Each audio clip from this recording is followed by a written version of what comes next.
남북한 경제협력의 상징인 개성공단이 가동을 멈췄습니다. 2004년 문을 연 이후 9년 동안 온갖 우여곡절을 겪으면서도 계속 돌아갔던 곳이 개성공단입니다. 개성공단 앞으로 어떻게 될지 신도우 기자와 함께 알아보겠습니다. 신 기자, 이 숨가뻤던 지난 열흘간의 일지 어떤 일이 있었는지 한번 정리해 볼까요? 네, 우선 지난달 27일 남북 군사당국 간의 통신선을 차단한 데 이어 30일에는 북한의 개성공단 관리국 대변인이 담화를 통해 개성공단을 폐쇄할 수도 있다고 위협한 것이 시작이었습니다. 북한이 폐쇄라는 말을 공식적으로 사용한 것은 이번이 처음이었는데요. 이어 3일에는 실제 통행 금지를 강행했습니다. 남측 인원과 차량의 개성공단 진입을 차단하면서 본격적으로 출입 인원을 통제한 것입니다. 북한이 개성공단을 위협카드로 사용한 것은 이번이 처음이 아닌데요. 지난 2008년 3월에는 김하준 당시 통일부 장관이 북핵 진전 없이 개성공단 확대는 어렵다는 발언을 빌미로 우리 당국자들을 추방했고 2009년 3월 9일부터 20일까지 한미 키리졸브 연습 당시에도 세 차례에 걸쳐 통행을 차단한 바 있습니다. 하지만 정부는 이번 북한의 조치를 과거와 다르게 매우 위중하게 판단하고 있습니다.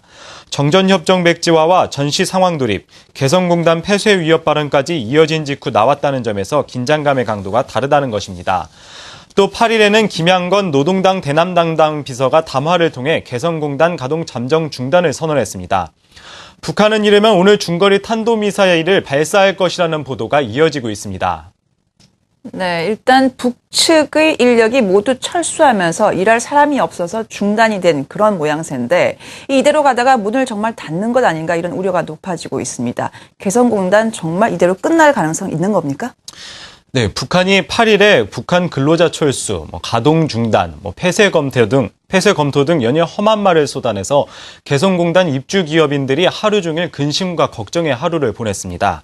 김양건 노동당 대남 담당 비서가 담화를 발표하기 전 개성공단 입주민들을 방문해서 업체를 둘러봤었는데요.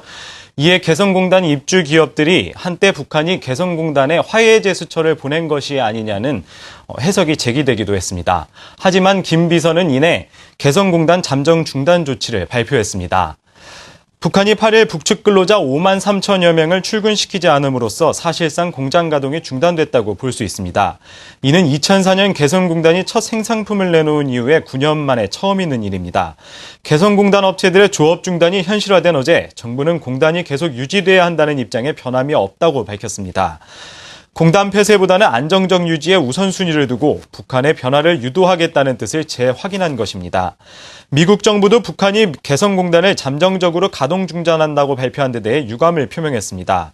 미 고위 관계자는 개성공단에서는 5만 명 이상의 북한 주민들이 일하고 있다며 개성공단 폐쇄는 경제와 주민들의 삶을 개선하겠다는 그들의 목적을 달성하는 데 도움이 안 된다고 말했습니다. 앞서 말씀드렸듯이 어제는 북한이 이르면 오늘 중거리 탄도미사일을 발사할 가능성이 높다는 보도가 나오고 있습니다. 스커드와 노동미사일을 탑재한 것으로 보이는 이동식 발사 차량이 서너 대가 추가 포착되는 가운데 한미 정보당국은 최근 이런 동향을 파악한 뒤 북한이 중거리 미사일과 함께 여러 기의 미사일을 동시다발적으로 발사할 것이 아니냐는 그런 가능성에 대비하고 있습니다. 정부 말만 믿고 개성공단에 입주한 기업들 그야말로 피를 말릴 것 같습니다. 이 개성공단에서 입주한 기업들이 모여서 성명서를 발표했다고 들었습니다. 어떤 내용이 담겨 있습니까? 예, 개성공단 기업협회가 어제 북한의 개성공단 잠정 중단 조치에 대해 조속한 정상화를 촉구하고 나섰습니다. 협회는 성명서를 통해 개성공단은 남북 기본 합의서에 따라 50년 임차를 조건으로 우리 중소기업인들의 자본과 기술이 투입된 경제특구라면서 운영과 존폐 여부 결정에 있어서는 무조건 입주 중소기업인들의 의사가 가장 우선적으로 고려돼야 된다고 강조했습니다. 현장의 목소리 직접 들어보겠습니다. 너무 지금 가혹하고 힘듭니다. 저희는 지금 살기 위해서 지금 이렇게 애절하게 여러분들에게 말씀드리고 있기 때문에 이제는 뭐 한계에 와 있습니다. 더 이상 버틸 수 없고 모든 기업이 다 지금 해당되기 때문에 더 이상 시간을 끌 수가 없습니다. 조치를 취해가고 있는 북측에 조속히 개성공단 정상화 조치를 취해줄 것을 강력히 촉구한다. 범 중소기업계 대표단을 구성하여 북측에 파견하기를 희망한다. 네, 개성공단이 본격 가동에 들어간 것이 지난 2004년이니까 9년, 10년이 다 돼가고 있습니다. 개성공단의 외형적인 규모, 질적 성장, 10년 동안에 엄청난 성장을 했다고 봐야 되겠죠?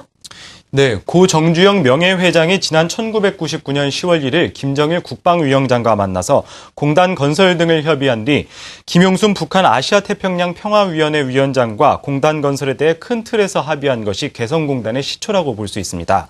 이후 양측이 계속된 고민 끝에 2003년 1월 개성공단의 첫 삽인 1단계 착공식을 열었고 이듬해 시범단지 15개 입주기업으로 시작됐습니다. 자세한 내용 한창률 기자가 정리해봤습니다. 현재 개성공단에는 섬유와 기계, 금속 등 123개 기업이 가동 중입니다. 2004년 개성공단 시범단지에 15개 기업을 시작으로 지난 9년 동안 남북관계 부침 속에서도 가동 기업이 8배 정도 늘어났습니다. 개성공단의 연간 생산액은 지난해 기준 4억 6천만 달러, 2005년 1,490만 달러를 기록하고 나서 불과 7년 만에 40배 이상 커졌습니다. 국내에서 고임금과 인력난 등으로 어려움을 겪는 중소기업들이 북한의 저렴한 노동력을 활용할 수 있다는 점에서 개성공단은 새로운 희망으로 자리 잡았습니다. 개성공단은 북한 경제에도 상당한 영향을 미칩니다. 2004년 10월 55명의 북한 근로자가 처음으로 개성공단에 고용된 이후 7년이 흐른 지난해 북한 근로자는 5만 명을 넘어섰습니다. 국회 입법조사처에 따르면 개성공단이 폐쇄될 경우 투자기업 등 남측의 피해가 수조 원에 이를 것이라고 추산한 바 있습니다. 경제적 측면도 그렇지만 정치와 사회적으로 개성공단은 더 중요한 의미를 띱니다. 개성공단은 남북 통일의 최대 보루로서 통일을 실험하는 공간이자 한반도의 평화 분위기를 조성하는 곳이기 때문입니다. 네, 개성공단의 규모를 감안했을 때 개성공단이 북한 경제에서 차지하는 영향, 규모는 엄청납니다. 또 남측의 경우에는 입주한 중소기업들의 피해, 또 남북교류의 상징성 등을 감안했을 때 유무형의 피해가 불가피한 것으로 보입니다. 우리 개성공단이 문제가 계속됐을 때 글쎄요, 이 남북한 경제적인 손실은 어떻게 계산되고 있습니까? 네, 개성공단이 실제적으로 완전히 폐쇄되게 된다면 가장 먼저 입주기업들의 경제적 손실이 막대할 것으로 예상되는데요. 사업 중단에 따른 명확한 피해 금액은 아직 정확하게 집계되지는 않았지만 개성공단이 폐쇄될 경우에 그 피해 규모는 직접적으로 한 6조 원에 달할 것으로 예상됩니다. 또 한반도 안보 위험 증가로 인한 국가 신용 하락과 자본 유출 등 간접적인 손실까지 합치면은 그 피해 규모는 무려 한 14조 원에 달할 것으로 전문가들은 예측하고 있습니다. 전문가의 의견 들어보시겠습니다. 들어가는 기업들하고 그다음에 그 협력 기업들 해가지고 몇천 개 되거든요, 국내에. 예. 이런 기업들이 뭐 전체 다는 아니지만 많은 기업들이 부도로 이어질 가능성은 있는 거고요. 예. 최악의 경우에 지금 제가 말씀하는 겁니다. 두 번째는 개성공단이라는 게 남북한 긴장을 완화시켜주는 역할을 하고 있었잖아요. 그래서 북한이 도발을 하더라도 우리 실물 경제에 충격이 별로 없었는데 개성공단의 문을 완전히 닫아버리면 남북한 긴장 관계 완화할 수 있는 게 사라지니까 우리 주식시장이라든지 환율, 심지어 이제 외국 투자 이런 쪽에서의 부정적 영향을 미칠 것 같아. 북한 쪽도 역시 이제 피해가 굉장히 큰 거죠. 연간 한 1,000억 정도 외화를 확보할 수 있는 걸 사라지는 거고. 네, 지난 북핵에도 끄떡하지 않던 국내 금융시장, 이번 개성공단 사태는 크게 흔들렸습니다. 그만큼 남북 간의 긴장, 엄중하다는 그런 것을 반영한 것이라고 봐야 되겠죠? 네, 개성공단 철수를 둘러싼 소동에 국내 금융시장이 크게 요동쳤는데요. 그간 북한발 리스크는 제한적이라며 초연했던 것과는 다소 다른 양상을 보이고 있습니다. 개성공단은 연평도 포격 사건 때도 가동됐던 남북협력의 마지막 교두보 역할을 했던 곳으로서 이번 사태는 남북 간 긴장이 최고도에 달았음을 보여주는 것이라는 그 분석이 지배적입니다. 특히 북한 미사일 소식이 전해지면서 장중 1900선까지 밀려나기도 하는 등 간신히 1900, 200선을 지켜냈는데요. 원화 가치도 심상치 않은 모습을 보이고 있습니다. 달러화 대비 원화 환율은 지난해 9월 이후 7개월 만에 1130원 돈을 돌파해 올해 고점을 넘어섰습니다. 지난 주말 서울 외환시장에서 원달러 환율은 전일 대비 8원 오른 1131.8원에 장을 마쳤습니다. 또 최근 국가의 부도 위험을 보여주는 신용부도 스와프 프리미엄의 경우 미국 뉴욕 시장에 미국 뉴욕 시장에서 현지 시간으로 5일 종가 기준으로 87.9bp까지 치솟았습니다. 지난달 7일 유엔 안전보장의사회가 북한의 핵실험을 강력히 규탄하고 대북 제재를 확대 강화하는 내용의 추가 결의를 채택한 이후 한 달 남짓 만에 24.26bp나 급등한 수치입니다. 전문가들은 향후 전망에 대해서 조심스러운 입장을 내비치고 있습니다. 북한과의 이슈에 따라 시장이 움직이기 때문에 북한과의 대화 등 정치적인 분위기에 따라 바뀐다는 것입니다.